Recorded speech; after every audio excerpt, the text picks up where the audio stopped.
Hello, everybody. Welcome, welcome, welcome. Tonight, I have something extra special for you. Tonight, we talked to Glenn Frommer, a 63-year-old man from Vail, Colorado. In 2014, Glenn had an MRI for his back injury and learned that he had polycystic kidney disease, an incurable, untreatable, progressive disease. As a venture capitalist and CEO and founder of Milkbox Partners, he was the patriarch of his family, so he felt he had to keep this information to himself so he could continue to take care of everyone else. He only told his wife of 35 years, Beth, got to tell the wife, Glenn.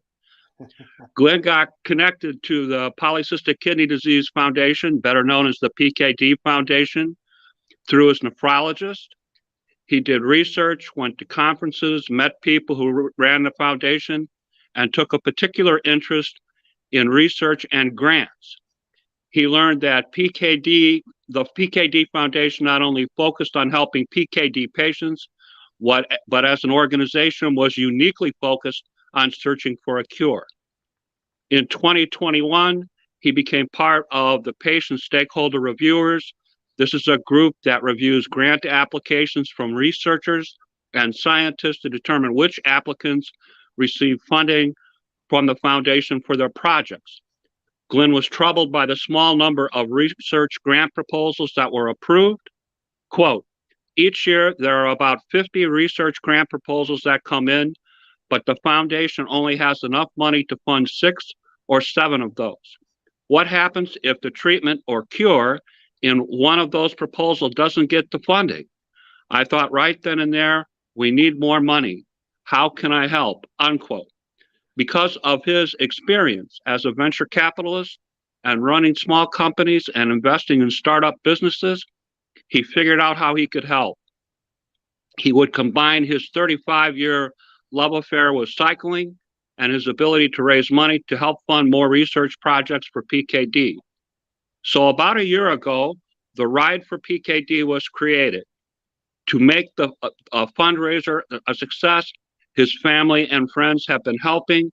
His wife, Beth, will drive the RV across the country following him. His sister, Amy, is handling the public relations and publicity. His niece designed the graphics. His uncles are helping him drive the RV and with the events along the way. And his sons are bringing their band and played during the kickoff party this past Saturday. Glenn has 3 objectives he wants us to know about: to raise a minimum of $500,000 for PKD research, to increase awareness, and to build community. Quote, it affects the person and the family since it is genetic. So we want people to learn more about it being PKD. Sign up for trials, encourage more people to participate. If we don't participate, we will never find a cure for this disease. We want to do this to give people hope, unquote. So the Ride for PKD begins May 1st, starting at the Golden Gate Bridge State Park, and ends on September 1st in Cape Cod, Massachusetts. The path that he is taking, as he explained to me off screen, is not a straight line, but follows cities with a PKD chapter or research institutes. Glenn is also inviting bikers along the way with him for part or all of the way. He's also asking for donations and sponsorship. In the broadcast, a link will be streaming across the bottom of the page so that if you want to contribute, if you want to ride with Glenn, if you want to sponsor somebody, you can go to the Ride for PKD page and do that. And you can always learn more about Glenn's ride and keep up with where he's at and where he's going through that same site. Please welcome Glenn Frommer to the broadcast. Glenn, how are we doing tonight? Jim, thank you very much for having me. Doing great. Feeling good and very excited to be talking to you about the Ride for PKD and my journey to get here. Excellent. Excellent. Did I state everything correctly in the introduction? What a great introduction. Yeah, I couldn't have said it better myself. Just so I don't overage myself, I just turned 60. Turned 60 in January. So yeah, I am in my 60s, but only just. And I've been with my wife, Beth. Met her at the University of Rochester in 1981. So we're coming on 41 Sorry, hit the wrong button. Yeah. So we've been together. People making comments already, Glenn. That's great. I've been together with Beth for 41 years. And she is the reason I am who I am and I can do what I do. She's been incredibly supportive of this whole journey, including developing the Ride for PKD. And she's committed 100% to the success of the ride. Great, great. Please tell us a little bit about where you grew up, your educational experience, and your employment history. Sure, yeah. So I was born in Brooklyn, New York, very tight family. If anybody knows Brooklyn, New York, back in the 60s, these were very tight communities. My entire family lived within a 4-square block area, grandparents, great-grandparents, aunts, uncles, cousins. So I grew up in a very large, loving family. We moved out to New Jersey. That's where I was raised. I went to college at the University of Rochester. I'm a chemical engineer by training, and that's where I met Beth back in, as I said, 1981. We got married shortly thereafter. Beth's a neurobiology major, studied neuroscience and worked in the field for many, many years. My educational path and my career path took a lot of twists and turns, just very much like the Ride for PKD, not a straight line. I was a chemical engineer at first. I then went back to grad school, got my MBA in finance, and got my CPA. So I'm both an accountant and an engineer, which makes me the kind of person you want to avoid at a cocktail party. People hear accountant and engineer, they're like, yeah, this guy's got to be pretty dry and boring. Despite that, developed a lot of friends over the years. And my career went from being an engineer to working in finance for chemical companies. And then I started into the private equity area to run companies in the chemical area for a string of private equity firms. Worked with five different firms, really taking over businesses that were good businesses and turning them into great businesses, and then selling them on to other people. And I retired from doing that in 2018. I became a venture capitalist after that, investing in startup businesses. And that's actually a skill set that's proven very valuable in creating and executing on the plans for the Ride for PKD, because whether a startup is a for-profit or a nonprofit like the Ride for PKD, it's much the same elements. It's a great idea on the back of a napkin that needs to then be put into play. You know, you need to execute on a whole bunch of things very well in order to make it successful. So that venture capital investing experience and helping startup businesses be successful themselves has, I think, contributed to getting off to a really strong start with the Ride for PKD. And I actually put all of that investing activity on moratorium about a year ago when I created the Ride for PKD. I recognized very quickly that this needed to be 100% time and energy and funding commitment from me and my family. And so we put everything else on hold and focused 100% on the creation and the execution of the plan for the Ride for PKD. Okay. Let's talk a little bit about your history with polycystic kidney disease. How did you discover that you had PKD? Yeah, so I live in Colorado, in Vail, Colorado, and back in 2013, I was skiing a lot, and this brain was trying to convince that back that it could do things that that back was no longer young enough to do. And so I had a back injury and went in for an MRI. And when I came out and talked to the back specialist, he said I have bad news and worse news. I thought, well, what can that be? So he said, yeah, the bad news is your back is pretty messed up. You have a couple of slipped discs. And I said, well, what's the worst news? And he said, you have PKD. And I'd never heard of PKD.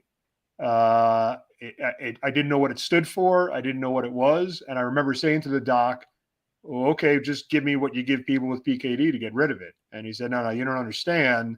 This is genetically inherited in most cases, incurable, untreatable, progressive disease. You've got it. It's going to get worse. You've got to prepare for a future where your kidneys are likely to decline in function and ultimately fail. And you can imagine that put the back injury in the rear view mirror. PKD became the key focus. Okay. So at this point in time, I understand that you're not on dialysis.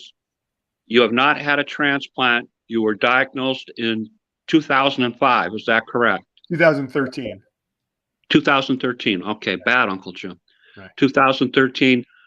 Please tell us how have you maintained your health? What are you doing that has helped you along? Yeah. So it is true that my kidney function today is adequate. Like many of us in the community, I shouldn't say all of us, but many of us, we take this very, very seriously. We're going for regular checkups with our nephrologist. We're getting regular tests, and I do that on a very regular basis. I will say that I've been tested for both the PKD1 and PKD2 mutations, and I don't have either one. I have one of the other 100+ mutations in my genetic makeup that programs cysts to grow in my kidneys, but it's not the two most quote unquote popular forms of the disease. I also have something called spontaneous PKD, which means that I did not inherit it from one of my parents, but instead one of these genetic mutations has given me PKD. So, I did a lot of research. I didn't know anything about this in 2013 or 14.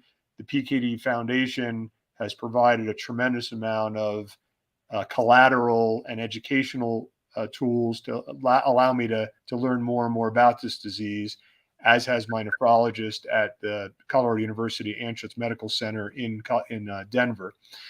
And what I've learned from going to PKD conferences, my first one was in Kansas City in 2018, from my nephrologist and from others who support our community, is that the things that will generally help you maintain your general health are also the right things for us to be doing for our kidneys. So I became a vegetarian for a couple of reasons that have nothing to do with health, but health being the primary driver. To eliminate animal proteins from my diet and go completely to plant-based proteins in a plant-based diet. I've maintained my weight at a pretty good in a pretty good area, a pretty good range. I remain very active, as you might assume from being prepared to ride a bike 5,300 miles across the country. I do take supplements that have been recommended to me by nephrologists and others, as well as some supplements that have been indicated in clinical trials. I should say first really in rodent models, and then in some clinical trials to have had some positive impact on the rate of cyst growth, and just try to live a clean life, do the right things. My kidneys right now, we've been doing regular analysis. TKV, total kidney volume by MRI, allows my nephrologist to see the pace at which my kidneys grow. And so my kidneys are about 3 times the size of normal. Normally the kidneys would be the size of a fist, about 300 mils. My kidneys are both above 1,000 mils each. What I've been told is the kidneys will overcome the cysts until the kidneys reach about 5 times normal size. And at that point, there's no more room in the cavity in which the kidney sits, and kidney function gets choked out because of the continuing cyst growth. And that's when I'd see a rapid decline in kidney function. But right now, my creatinine, my EGFR, estimated glomerular filtration rate, are both quote unquote adequate. And that's what gives me the ability to really undertake this grueling physical challenge to cycle across America. Talk to us a little bit about your exercise regimen that you're doing to help stay off of dialysis. Yeah, and as you can see, I've got my trusty water bottle with me. I try to drink, as I'm sure you do as well, Jim. Yeah, water is very, very important for the good health of our kidneys. I should have pointed that out as another thing that I do to maintain good kidney function. But I'm also training a lot, so I need to continue to replenish the fluid I lose, plus provide that fluid to flush the kidneys out. But the exercise program to kind of get in shape and stay in shape for this journey is really I hired a trainer to help me prepare for this journey. Because although, as you pointed out in the introduction, I've been an avid cyclist for more than 3 decades, it's been kind of getting on the bike and riding as hard and fast as I can. It hasn't been doing that for 100 out of 120 days. And the difficult part about is not riding necessarily 60 miles a day or for one day. It's riding 60 miles a day over and over and over and over again. And that's where the trainer has really provided a lot of great value. I told you I live up in Colorado, so we still have snow on the ground. The ski slopes are still open. So I haven't done much training outdoors. I really have been focused on training indoors. My trusty Peloton has been, great to get me in shape for this ride. Last week, I did go on a training ride for 6 days in Utah, where it's a little bit warmer, and got feedback from that ride that I think I'm ready to ride over and over again, day after day. So that's been the way that I've kind of gotten into shape and stayed in shape for the challenge of the ride. Okay. You talked to us briefly about your relationship with the PKD Foundation. What led you to get involved, and what about the 2018 conference in Kansas City that got your attention? Yeah, so you mentioned in the intro as well, Jim, factually correct. When I was diagnosed in 2014, I told no one other than my wife about my diagnosis. Part of it was, I wouldn't say embarrassment, but there was a level of vulnerability that I, probably based on my own immaturity, was unwilling to accept. I was up until that point relatively healthy. I took on my responsibility as being the paternal figure in my family seriously, that it was my job to support my family and help them through their struggles, not the other way around. So I really didn't want to ask for help or expose the fact that I had this life-altering disease. And so I kept it to myself. I did see a nephrologist in New Jersey, which is where I was living at the time, and kind of kept it on the down low. And I started to do some research on the PKD Foundation's website and realized it was a tremendous resource to educate myself and the rest of our community about our disease, things we should be doing, risk we should be taking quite seriously. When you have cysts on your kidneys, you can also have cysts on your liver, which I do have. There's an increased risk of aneurysms. I've been scanned, I had a brain scan, an MRA. I don't have that risk, but I was happy to know that was a potential risk and to be tested for it. I've had 2 hernia operations on each side, which can be associated with PKD as the kidneys grow, kind of pushing through your abdominal wall. And I've had that.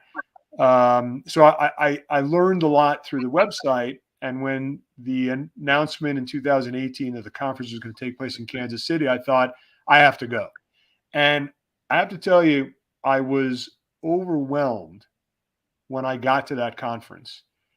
I hadn't heard about PKD, as I said, in 2014. I didn't know if there was a community around this. I didn't know if I was going to show up and there's going to be a conference with, 3 tables of people, talking about this disease. Hundreds and hundreds of people gathered in Kansas City. And as importantly, probably 100 researchers and people who were committed to helping our community also there. And I sat through sessions. I reviewed posters that the researchers had brought to a large room in the convention center. I talked to researchers about what they're doing. And I thought to myself, wow, I'm not alone. There's a big community here. And they're focused on helping themselves and the community. I remember hearing at that community, and I can't tell you, Jim, who said it, but they said it is up to our community to be actively engaged in the fight against PKD. If we're not taking our own health seriously, if we're not signing up for clinical trials, no one without PKD can help. We have to help ourselves. And so, yes, we can help with donations. Money's awfully important. We can also help with our time and our energy, getting involved in clinical trials. We can help getting involved with the PKD registry to provide information to that registry on an anonymous basis to build a bigger database. We can help by engaging with the researchers. There's lots we can do. So I came away from that Kansas City conference completely energized. I reached out to Chris Rusconi, who, as you know, runs the research for the PKD Foundation, and asked Chris how I could get involved. And because of my background as an engineer who's run companies that were focused on innovation, and this was innovation in the chemical field, but it was still innovation, Chris liked the fact that I had some Six Sigma methodology in my background and was always responsible for allocating capital amongst lots of competing priorities, and invited me to join you and others on the research grant committee.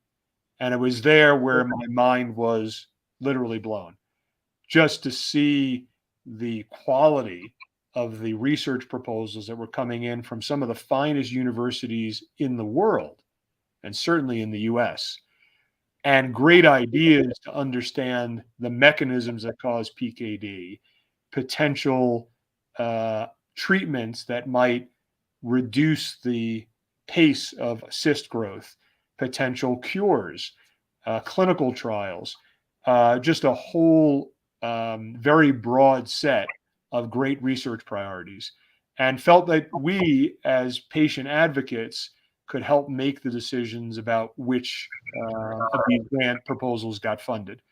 And I'll just close it by saying, you rightly said, what drove me to getting much more involved was the fact that 50 or 60 grant proposals were coming in every year, but that the foundation, with its, not because it didn't want to, but because of limiting funding, could only provide seed funding for 5, 6, 7 of those grants.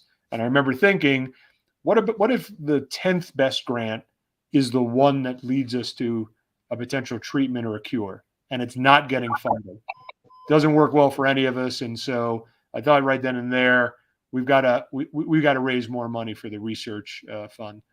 So that's what led to this whole commitment to ride and to raise money for the foundation's research program. Okay. Shout out to our friend Jonathan Traylor, who's on. He says hi to both of us, Glenn. Hi, Jonathan. Talk to us a little bit about your level of cycling.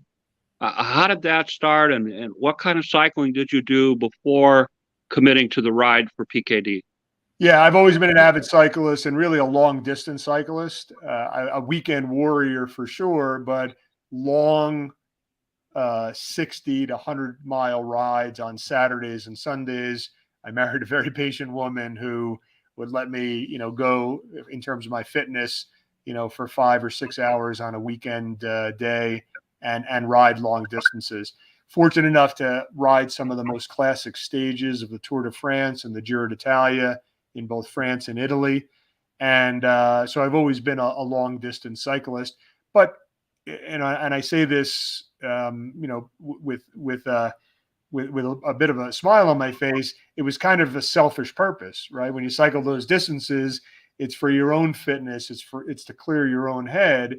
It wasn't cycling with a purpose. And my love of cycling combined with several other elements is really what led to the Ride for PKD. And the difference there is I'm not cycling for myself, I'm cycling for our community. Okay. Explain how the cycling and your experience as a venture capitalist led to this idea about the Ride for PKD. Yeah, thanks for asking that, Jim. So it really was a number of things. I would say, and as I said earlier, I retired in 2018 from running companies. And quite frankly, up until that point in time, the driver in my life, my reason for being, I saw was supporting my family, right? To provide for my family, my children, my wife, the extended family, where I could, but a little bit of a inward looking purpose for my life. When I retired, I thought that I needed to redefine my purpose. And I tell this story only because it may be important to one or more of your listeners. I went and I saw a life coach, and we spent a 2-day process figuring out who I was. The first day was, who are you? What are your values? How did you get to where you are today? And the second day was, if that's what's important to you in values and you want to reset your purpose, what do you want that to be going forward? And to be explicit about it, not to think, hey, one day I might want to help the community, be more charitable, be more philanthropic, but not actually having a plan to it. So this started at the very highest level with me saying my purpose is really around philanthropy. It's helping others, mostly those who are less prepared to help themselves. They may not have the means, the access to great care, to really help themselves. They may not be as privileged as I've been in my life to have the same opportunities, to be born into the conditions I was born into. As I told you early, born into a loving family, great education, good work ethic. Not everybody has that, and I recognize it. So I wanted to help. And so it was that life coach that brought to me much clarity on setting that meaning of my life, the purpose going forward around philanthropy. You then put PKD on top of that and learning that the PKD Foundation needs more money for its research program. You take the love of cycling, which was really my way of figuring out a way to leverage not just my resources and my time, but that of others. And I'll make this distinction. It is very natural for many of us who want to support a charity to write a check. And that's very, very important funding. But that's $1 to $1. Right? If I generate that dollar and donate it, that's what the organization gets. However, if you can invest that dollar in something bigger, like the Ride for PKD, and get other people on board to donate, to sort of quote unquote match that investment, that's where you get leverage. So that venture capital experience of high return on investment investing, knowing how to run a startup, and this clearly a startup, the love of cycling and that desire to be a philanthropist all came together to give birth to the Ride for PKD. Okay. Please describe for us the steps that you took to make this plan a reality. As you put it to me, how did you go from the back of a cocktail napkin to being 2 weeks away from starting your ride May 1st? Yeah, a lot of hard work for sure. But it really started with strategy. Again, one of the skills that you learn when you run a business is, and they say, if you don't have a strategy and a destination, any road will get you there. So you need to know where you're going and you need to know how you intend on getting there. Now, you won't be right, but at least you have a strategy. So we needed strategies around fundraising, around sponsorships. It's a bike ride, so we needed a strategy about how to plan the route. We needed to know how to get our message out through social media, through email campaigns, how to build a website. We needed to figure out a way to have events along the way, how we're going to build community. So all these high level needs became levers that we needed to pull and be successful pulling them in order to, quote unquote make the overall ride a success. So we started with a strategy. Each one of those had a plan. I will tell you that when I started out, I mistakenly thought, well, I'll be able to do all this work myself, and maybe a few volunteers will work a little bit of part time and help me along the way. I couldn't have been more wrong. This is a big time endeavor, and so I started to recruit family members into the fold. They love me and I love them. They've been very supportive, and so my sister Amy, who runs a public relations firm, said, "I'll do PR for the ride." My son Jake, who runs events for live music events, said, "I'll help you with merchandise and planning the events." My wife, who's a jack of all trades, said, "I'll help. I'll drive the RV." I'll say reluctantly agreed to do it, but has agreed to drive a 36-foot RV across the country. My other son agreed to bring the band to the kickoff concert and support this in a big way. My niece agreed to do all the design, including, if you can see this jersey, but this is the riding jersey. The Journey Across. Ooh, I want one of those. PKD. Yeah, these are going to be for sale and available to people who join us for the ride. But she designed this beautiful design for a riding jersey. Aunts and uncles and cousins have all joined the effort. And then we brought a number of other people onto the team to do some of the specialty items that we didn't know how to do as a family.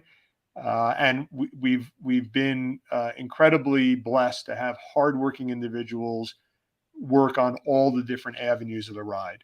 And I'm very, very fortunate to be surrounded by a really talented, hardworking team. Great. Tell us a little bit about the precautions that you've taken for your own safety. Yes, safety, and I grew up in the chemical industry. Safety is job one. It's also job one when you're on a bike. So we've created for ourselves and all riders who join us a multi-page checklist of safety items. Obviously, the bikes have to be in good operating order. Safety equipment is essential to protect your eyes, to protect your head with a helmet, to wear the right cycling clothes, to make sure we've got headlights and tail lights on all our bikes. We've got a support vehicle, with flashing lights, riders ahead to make sure that any cars, now we're not riding on highways, we're riding on safe cycling roads, but we are sharing the roads with vehicles. So to make sure that we're alerting those vehicles that there are riders ahead. And then every morning, with whether it's one cyclist with us or 100 cyclists with us, going through a daily safety briefing about the route ahead, the weather ahead, if there are any obstacles that we're aware of, what to keep in mind, where the stopping points are for refueling. We want to make sure we'll be out on a couple of hot days, like a July day in Hammond, Indiana, Jim, where we got to make sure people are hydrated and fed. So we'll go through all that to make sure people are thinking safety first on the ride. Okay. Do you have any special equipment or needs in that regard as far as the ride is concerned? So we've got all kinds of safety gear for ourselves, and that's part of the rider checklist to encourage riders to bring it. I will say that we have planned the ride out turn by turn. If you go to our website, rideforpkd.org, you can see interactive maps with every day mapped out in great detail. So we've got all the routes planned, but we do expect that as much planning as we've done, according to the old saying, while man plans, God laughs, that we will be faced with challenges every day, changes in the plan, whether it's mechanical issues or weather issues. So we're going to prepare for that. But we are carrying with us 6 bikes. And so we'll have extra bikes in case we have a serious mechanical problem that we can't fix on the road. Plus, we have access to hundreds of bike shops along the route. I do want to give a shout out to the Adventure Cycling Association. If you don't know anything about them, look them up. They are a nonprofit cycling association. They've mapped 55,000 miles of American roads, north, south, east, west, and we've pieced together parts of 25 different maps that they provided, electronic and physical maps. And on their maps, they point out every restaurant, campground, motel, food source, and bike shop. And we're engaging with the bike shops along the way so that if any of our riders have mechanical issues or we need parts or supplies, we can make sure that we're doing business with those bike shops that are supporting the ride. Great, great. It's my understanding that the ride covers 5,300 miles, 200,000 feet of climbing, 100 days of riding from San Francisco to Cape Cod, Massachusetts, covering 18 states. How are you training for this? Yeah, well, it's been, as I said earlier, a lot of Peloton training. If you can imagine sitting on a Peloton on a stationary bike for 2, 3, 4 hours a day, A, it can be a little monotonous, but B, you end up with a pool of sweat below the bike. But that's been, I've been committed to not embarrassing myself and trying to make it all the way to Boston. So I've been very committed and enthusiastic about the training. And then I was able to get out on the road last week to ride terrain that's very similar to the average day that we'll have. The average day is about 60 miles and about 3,000 feet of climbing. And so those are the kind of rides that we did. My wife and I, Beth and I, did in Utah and southwestern Colorado last week. So we're ready for it. As you pointed out, it's 5,300 miles. If you wanted to do a straight ride across America, you could probably do it in 2,800 miles. So this is almost twice the distance.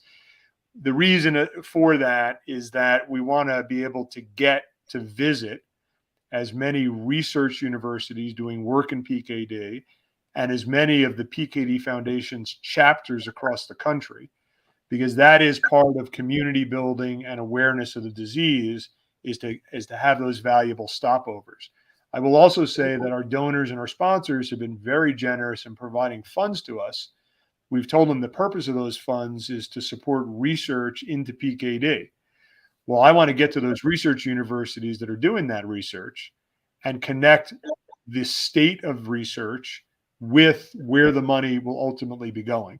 And to be able to interview the researchers, understand where they're making progress, things that are quite promising that they're working on, give them the proper shout outs that they deserve for their commitment to the disease and doing research in the disease is I think the least we can do to support the research, the researchers into our disease. Okay. I know that you're anticipating riders joining you along the way for whatever distance. And I know that the ride starts May 1st. It ends September 1st. If someone is interested in becoming a rider with your group, do they go to the website? Is that correct? Absolutely. Yeah. On Ride for PKD, RIDEFOR PKD.org, there's a tab for riders. You can dive into the FAQs on becoming a rider for the Ride for PKD, the interactive maps, and you can register your interest to ride any portion of the ride. If riders are out there interested in supporting, but only feel that they can ride 10 miles, that's perfect. Tell us where you want to meet us, what starting city or what ending city, and we will accommodate whatever you want to do. If you want to ride for a full day, 2 days, a week, a month, we'd love to have you join. We're starting out with a group from San Francisco of a dozen riders riding down the California coast. We expect to be joined by researchers and members of the PKD Foundation along that ride, dozens of other riders. There are a number of beautiful rides in the first 6 weeks. Think about the California coast, the Grand Canyon, Grand Staircase Escalante in Utah, through Moab, the whole state of Colorado. Those 4 segments take place during the first 6 weeks of the ride. And I think some of the most spectacular riding in the entire world. And I would encourage people to take a look at those maps. Again, rideforpkd.org/ride. You can look at all the details and just let us know if you're interested. Then a member of our team will get in touch with you and walk you through logistics, help get jerseys and shorts ordered for you, walk you through the whole registration process. and support you along the way. Okay. Talk to us about what your mission is, what your objectives are. I mean, I know it's more than just money. Please explain. Yeah. So the money's really important, as we said, as a primary objective. But if it was only about the money, we could have done a one-day ride around the mountains of Colorado and done a one-day fundraiser or a weekend fundraiser and be done with it. The epicness of the ride, to take 120 days, to take our time to get across the country, was all about the connection in the community, to provide people with counsel, to provide people with the kind of thing we're talking about here, Jim. What are the things that are working for me or other members of our community? What are the things to watch out for? What should you be talking to your nephrologist about? I can share both my story and the stories of others. And through that process, my greatest wish is to provide hope to people who may be a little bit short on hope. So it's a big objective to create that community and build awareness of our disease through everything we're doing in the field. So there'll be events in the field. The meetings we have, it may be 2 people meeting in a park. It may be 100 people at a big kickoff fundraiser and everything in between. It's about video blogging, every day's activities, including the interviews that we'll have with the researchers around the country. And that'll help drive this messaging around community and awareness. Okay. Talk to us a little bit about how much money you're trying to raise for PKD research. And I want to stress that this is for research projects to help people that have PKD, help them with medications, maybe find a cure for PKD. That's what the money's for, correct? Correct. It's for the PKD Foundation's research program. And a big part of that is providing seed funding to the grant proposals that they receive each year. Okay. And the number that we're trying to raise? Well, so $500,000 was the goal set about a year ago. And quite frankly, all I knew about setting that goal is it would be wrong, maybe too lofty, maybe too short, but it seemed like an appropriate place to start. Each research grant, as you know, Jim, costs $160,000 for a 2-year grant for one research project. So I thought if we could raise $500,000, that's the equivalent of approximately 3 additional 2-year research grant proposals. And that's how that number was born. We've been very, very fortunate with a group of terrific sponsors. We've got over 30 sponsors for the ride and very generous donors, where today, as we speak, we've got over $365,000 in the bank and a commitment on top of that for another $80,000 that will be coming in over the next couple of months. So we're just very, very thankfully closing in on that initial goal. Now, we don't want to stop, right? It doesn't mean we hit 500,000 and we're done.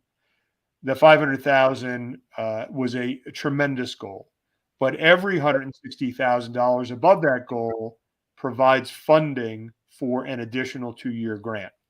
So as we start to crank the pedals out of Golden Gate State Park on May 1st, we'll continue to encourage people to ride with us and raise money for the cause, to donate, to hold events and fundraisers across the scores of cities that we'll be crossing through on our way to the East Coast, and continuing to support this effort to maximize the amount of money we can raise.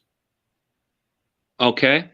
Let's talk a little bit about how people can participate in the ride for PKD, how they can donate, how they can ride along, how they can sponsor. Can you speak to those things for us, please? And by the way, the website is now scrolling across the bottom of the page. Yeah, that looks great. That brings a smile on my face. Thanks for that. Yeah, so that website is a fully functioning website with a lot about the backstory that we've talked about here, Jim, but also how people can take action.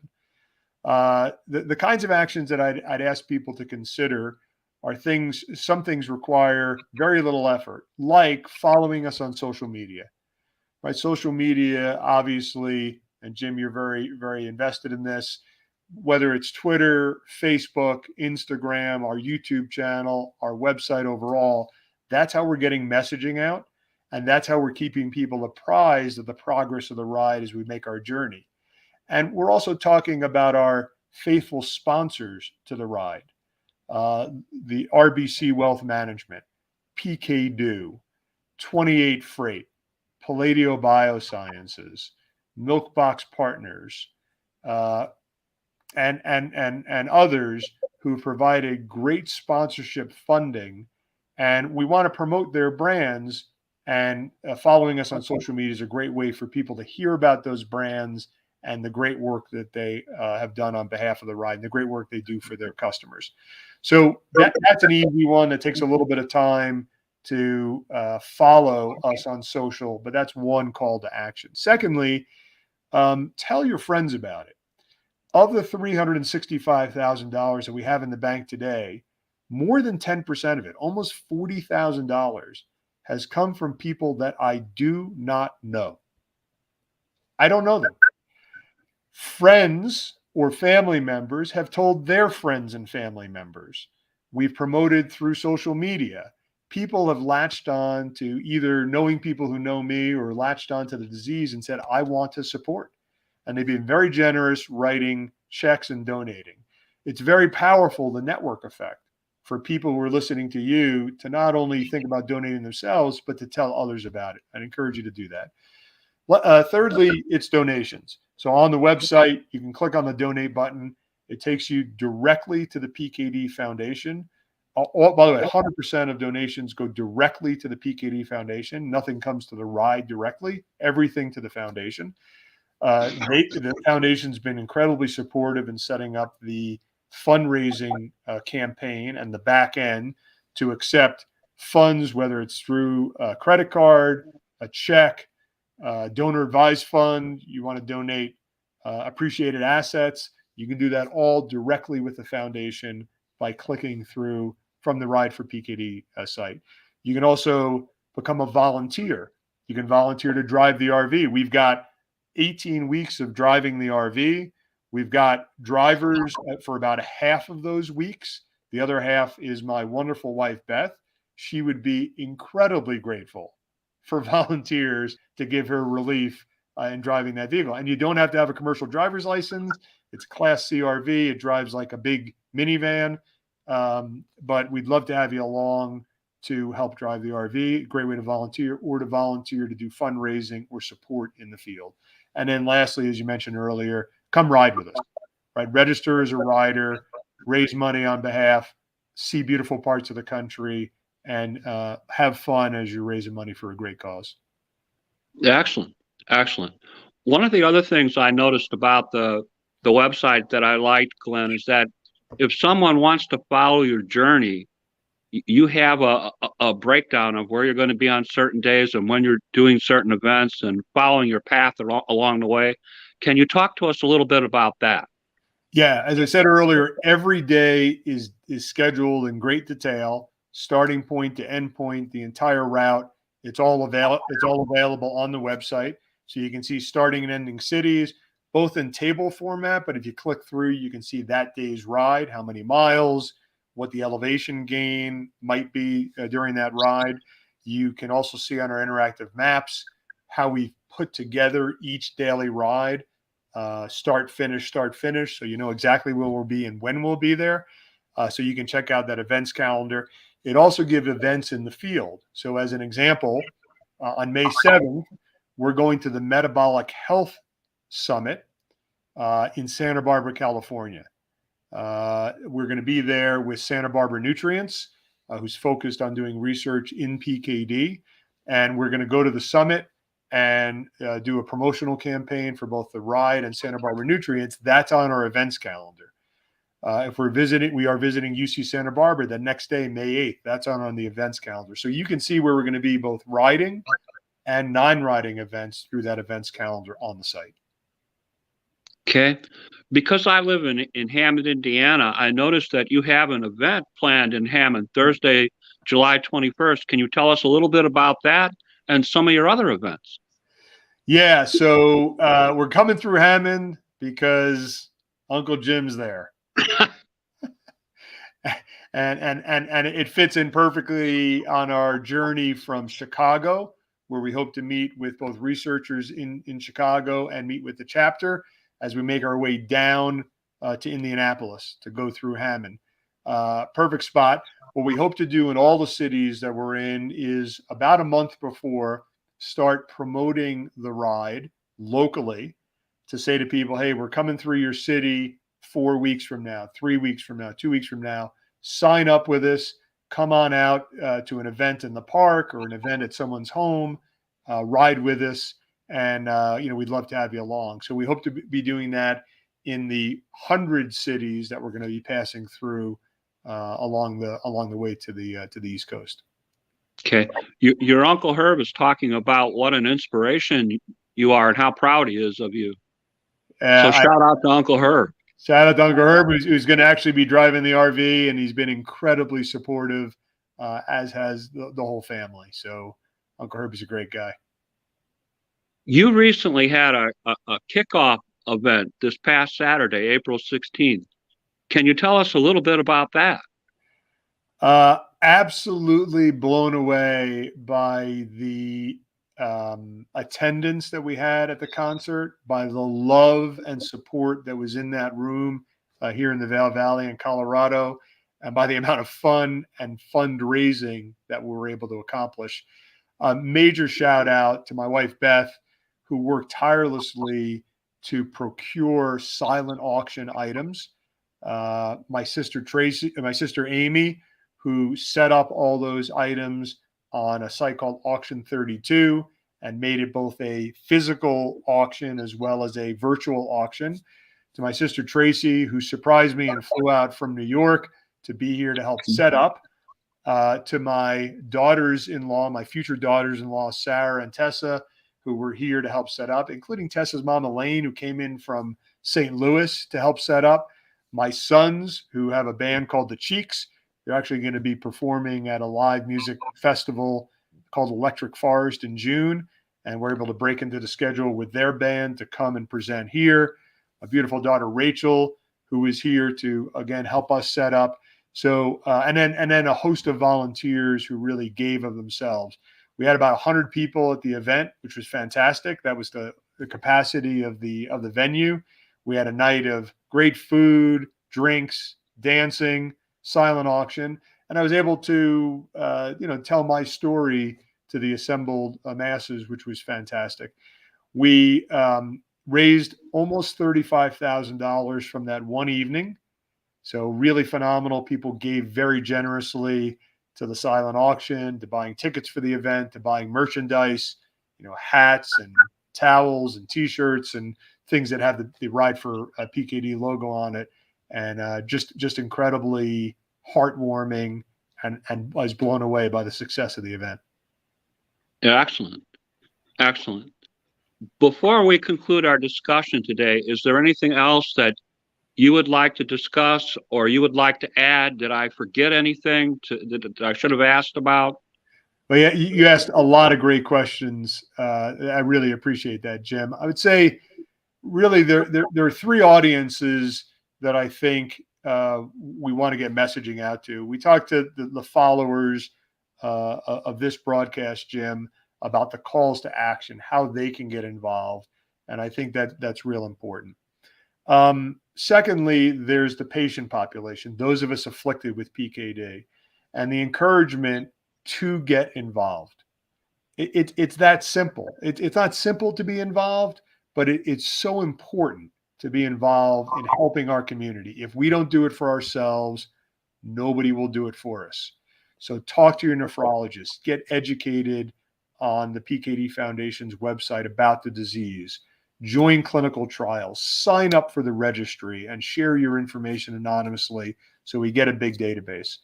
Just on the registry, we're very proud, the foundation is, to have more than 2,000 people in our community sharing their data and sharing their condition.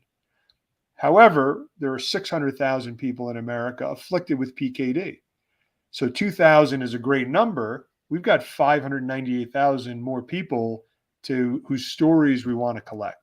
So get involved. And then lastly, it's really our government and the importance of being an activist and a lobbyist, all of us in the community, to help direct government funding into research for this disease. The NIDDK, the NIH, the Department of Defense all contribute to disease research. We have to have a big megaphone to convince them that PKD research is every bit as important as other disease research. And we've been very successful at this over the last few years because we have been vocal, but we want the PKD Foundation seed funding to be matched and actually overwhelmed by government funding for research programs into PKD. And lastly, we want government support for things like the Living Donor Protection Act, something that costs the government nothing. In fact, it's a return on investment for the government to encourage living donors to provide one of their kidneys to someone in need. Now, Jim, you've been lucky enough to get a kidney transplant, and you're here today because of that generosity. We need more people to say, I want to be generous as well, and to remove the barriers that living donors face when they're coming to the decision about whether to give up one of their two kidneys. We want them to be protected. We want employers to not have a bias against those people. We want their medical bills to be covered. We want them to be protected. And it's really important because living kidney donation, as many people listening to this broadcast know, is much more successful than a kidney donation from a cadaver. It's a live, table against table, donor to recipient. And that makes the kidney donation last a lot longer. And it saves so much money for the government to not have to support dialysis through the Medicare program. I think the last number I saw was something remarkable, like $250 billion going into supporting dialysis through Medicare because so many people are in need of a kidney.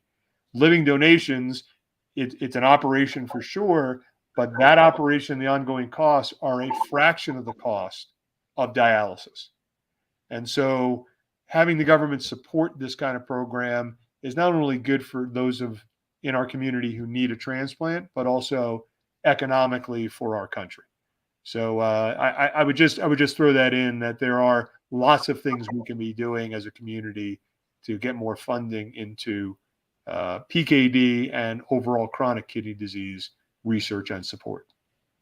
Okay, and I just want to point out to our audience, there is such a thing as a preemptive kidney transplant, a transplant that takes place before dialysis. And the things that Glenn is talking about living donors donating to people and not incurring costs when they do that, not being discriminated against by their insurance company, not being discriminated against by their employer. Those are all very, very important things. And hopefully the Living Donor Protection Act will pass the Congress this year. We have our fingers crossed. So, anything else, Glenn? No, Jim, I think we've hit on a lot of topics, how we got here, where we're going, our full commitment, both personally and through our community, through our sponsors and our donors. We've got a long way to go, 5,300 miles, in fact, and 4 months, but we're going to keep this engine really primed. We're just so very grateful and thankful to everyone who supported the cause, and we look forward to seeing you as we're out on the road. Excellent. I greatly appreciate you taking time to talk with us today and teach us and tell us a little bit about the ride for PKD and your personal story. And we thank you very much, Glenn, for taking time to come on Kidney Stories 2 tonight. Thank you, Jim. It's been my pleasure. See you further on up the road. All right. We'll see you in Hammond on the 21st of July. You got it. All right. I'm going to remove you from the stream now. Now, Glenn, I've got a few announcements to make to our guests about shows that are coming up, and then we're going to conclude. Great. Okay. Bye, Jim. Bye-bye. I can get it to work.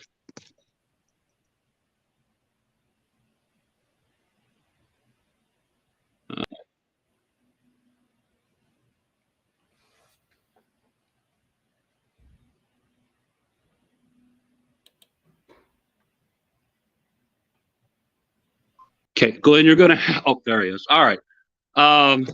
My bad. I apologize to everybody. That's twice tonight. That's unusual for me. This Friday on the 22nd, Steve Bundage is going to be on with us, kidney advocate, kidney transplant patient. April 29th, Dr. Sylvia Rosas is going to come on. She's going to talk to us about diabetes. She's also a recent NKF award winner. May 3rd, we're going to be talking to Dr. Earl Pear. He's going to talk to us about kidney disease and his experience with us. May 6th, George Franklin's coming on with us, 46 years as a kidney transplant patient. May 13th, Carrie Maxwell is going to be on, PKD patient, kidney advocate extraordinaire, winner of the NKF Celeste Lee Costello Award. Let's see my notes. May 20th, Mike Lowell is coming on with us. He's going to talk about the National Kidney Donor Organization, the National Kidney Registry, and the things that they're doing for donors. And May 27th, Dr. James Lash and Dr. Bharati Prasad are coming on with us. They're going to talk about kidney disease and insomnia. So we have a lot of interesting things coming up. Please check out the rideforpkd.org. Make a contribution. Keep track of where Glenn's going. If you can, sponsor, all of that good stuff. Very excited about the ride. Thank you so much for taking time to come watch us tonight, and I will see you on Friday. Have a good evening.